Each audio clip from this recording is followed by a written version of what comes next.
السلام عليكم، بسم الله توكلت على الله. اليوم عندنا فيديو ديال تشيز كيك د الحامض. كما كتشوفوا معايا المنظر رائع وزوين، وكنتمنى ان حتى الوصفه كذلك تنال الاعجاب ديالكم، لان المقادير ديالها في متناول الجميع ان شاء الله. ندوزو على بركه الله المقادير وطريقه ديال التحضير. عندي هنايا البسكوي، واحد الكميه ديال البسكوي، عندي قشور ديال الحامض، عندي واحد الياغورت اولا الزبادي ديال الحامض. ممكن تستغناو عليه وديروا ديال الفاني. عندي نكهه ديال الحامض هذا الا كانت متواجده. عندي واحد المعلقه كبيره ديال الجيلاتين. عندي هنايا قشطه طريه 200 غرام. وعندي كذلك جوج معالق كبار ديال السكر. عندي 4 ديال اولا 5 ديال جبن كيري. عندي واحد 50 غرام ديال الزبده دايبه. كناخذوا البسكويت ديالنا كنطحنوه حتى كيتطحن مزيان. هنايا عندي واحد جوج باكيات ديال البسكويت دوك ديال تقريبا 100 غرام، يعني من 150 غرام تقريبا هنا اللي درت. كنطحنوا البسكويت كنزيدوا عليه ديك الزبده حتى كيتجمع لنا مزيان هكا. حاولوا ما امكن ديروا ضغطوه مزيان. انا للاسف حتى في الاخر ديال الفيديو غادي يبان لكم انني ما ضغطوش مزيان مزيان مزيان. وكذلك خص تحاولوا ان الزبده تكون داخله كامل. المهم كنضغطو كنحطوه على جنب على ما قدينا. اولا كنحطوه في الثلاجه مزيان باش تبرد لنا مزيان ديك لافاصل التحتانيه. ناخذ هنايا القشطه الطريه كما قلت لكم 200 غرام ديال القشطه الطريه. كنضيفوا عليها واحد المعلقه ونص ديال السكر على حسب الذوق، يعني نتوما على حسب شحال بغيتو ديال الذوق. انا هنا درت معلقه ونص لان باقي نزيد هذاك الياغورت ديال الحامض اللي كيكون حلو بطبيعه الحال، راه هو حلو. هنا غادي نضربو مزيان مزيان مزيان هذاك القشطه الطريه ديالنا. وباش نبدا نضيف المكونات الاخرى غادي نضيف دابا اليوغورت كما شفتوا هنايا انا درت ديال الحامض. ممكن تستعملوا اي نوع بغيتو، ممكن الفاني، ممكن المذاق اللي بغيتو، ولكن انا هنا حيت درت ديال الحامض ويدير كلشي ديال الحامض. كما كتشوفوا معايا هنا درت بعض القطرات ديال نكهه الحامض. حتى هي اختياريه حيت اصلا عندنا قشور الحامض، عندنا كذلك معلقه كبيره ديال الحامض. ف يعني ممكن ما تستعملوهاش، انا غير ضفتها كاضافه حيت كان عندي يد اصلا. صافي غادي نضرب هاد المكونات هادو مزيان تاني مع بعضياتهم. وغادي نزيد حتى كتجمع كما كتشوفوا معايا هنا. غادي نضيف هذاك الجبن ديال مربعات، اولا ممكن ديروا حتى الجبن طري. واحد 4 حتى 5 د المعالق. هنايا عندي جبن مربعات تقريبا 5 ولا 6 ديال هادو، يعني ماشي بالضروره يكونوا بالعدد، يعني من فوق 4 ممكن ديرهم. وعندي هنا معلقه ديال الحامض. فكنضرب كلشي حتى كيتجانس ويتماسك باش كيولي عندنا واحد الخليط اللي كيكون زوين متجانس، وما كيبقاوش فيه دوك الكتل ديال الجبن اولا هذا كيولي زوين. صافي هنايا من بعد ما خلطت كلشي غادي نضيفو على ديك الطبقه ديال البسكوي. كما قلت لكم الطبقه ديال البسكوي خصها تكون مرققه مغليظه، يعني تجي بين وبين.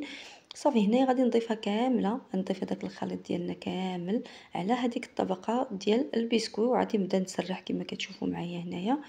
نحاول نسرحهم مزيان. كما قلت لكم راه دايره المذاق ديال الحامض.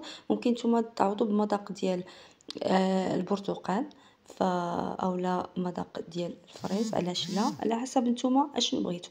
انا هذه ديال الحامض صراحه كتجي رائعه وكتجي بنينه، راكم عارفين مذاق الحامض. هنا عندي واحد الكاس كبير ديال الحامض كنديروه في واحد الكاسرول. بعد ما سرحت كما شفتوا معايا هذه كندخلها الثلاجه وكنخليها حتى كنعاود الطبقه الثالثه. الطبقه الثالثه هنا كما كتشوفوا عندنا الحامض مع السنيده مع معلقه كبيره ديال الجيلاتين اللي غادي نضيفها فاش بدا كيسخن. هنايا غادي نضيفها وغادي نبدا نحرك حتى كتغلى لينا مزيان.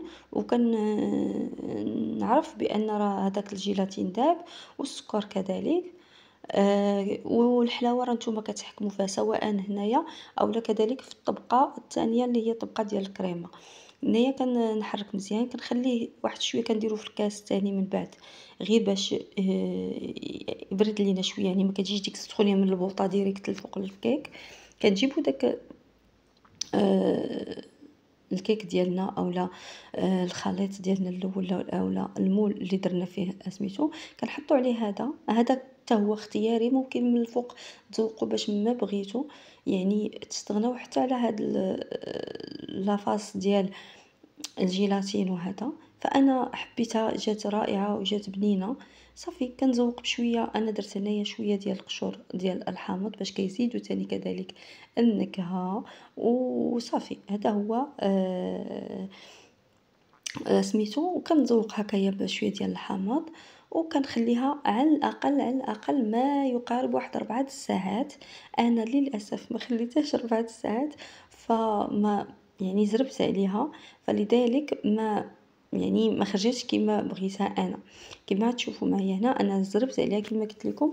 على الاقل خصكم تخليوها ماكسيموم، ماشي ماكسيموم، مينيموم 4 ساعات، فحتى كتعقد مزيان. انا صراحه ما خليتهاش ديك 4 ساعات، اولا ديروها اليوم بالليل وتخليوها حتى الغدا، وعاده تقطعوها. فكما كتشوفوا معايا هنايا بصراحه ومع ذلك فرجات بنينه، وديك الكريمه جات رائعه. عرفتوا البنه ديال داك الحامض وقشوره الحامض، ورا اش نقول لكم، راه تكلات. ما خلينا فيها والو.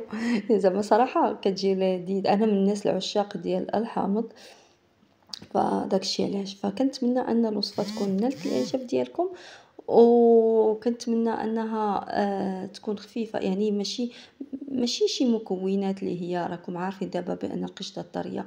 هاد البواط اللي خديت انا خديتها ب9 دراهم من مرجان. وشي بعض المرات راه كتكون فيها لي سولت كتوصل حتى ل 8 دراهم. ف يعني ماشي شي مكونات كتار.